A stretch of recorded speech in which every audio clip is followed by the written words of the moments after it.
अग्निशामक दिनाच्या निमित्ताने ठाणे महानगरपालिकेच्या अग्निशामक दलाने सेवा सप्ताह आयोजित केला आहे। या सप्ताहाचा आरंभ शहीद जवानांना श्रद्धांजली वाहून सकाळी करण्यात आला। या निमित्ताने ठाणे महानगरपालिकेचे आयुक्त सौरभ राव यांनी बाळकूम अग्निशामक केंद्र येथे शहीद स्तंभाला अभिवादन केले।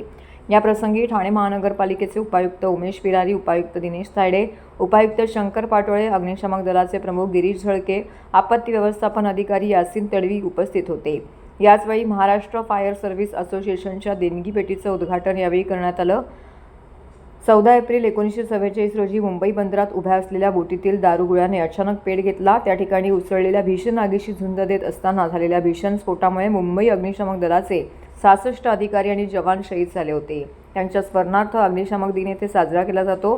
त्यानिमित्ताने 14 एप्रिल ते 20 एप्रिल या काळात ठाणे अग्निशामक दलातर्फे महापालिका क्षेत्रात विविध कार्यक्रमांचं आयोजन करण्यात आलं आहे। त्यामध्ये विविध आस्थापनांना सोसायटी येथे अग्निसुरक्षेच्या बाबतची प्रात्यक्षिक देखील दाखवण्यात दिवस म्हणून जाहीर केला।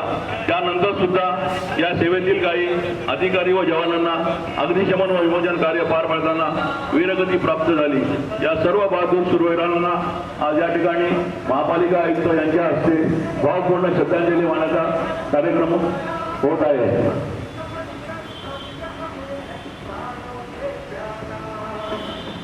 मुख्य अग्निशमन अधिकारी यांना विनंती आहे की मान्यवरांना त्यांनी हुतात्मा स्तंभाकडे रीत वाहण्यासाठी पाचारण करावे।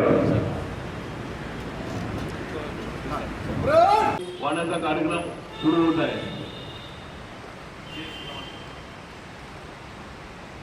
माननीय आयुक्त साहेबांच्या हस्ते हुतात्मा स्तंभाला रीत वाहण्यात आलेली असून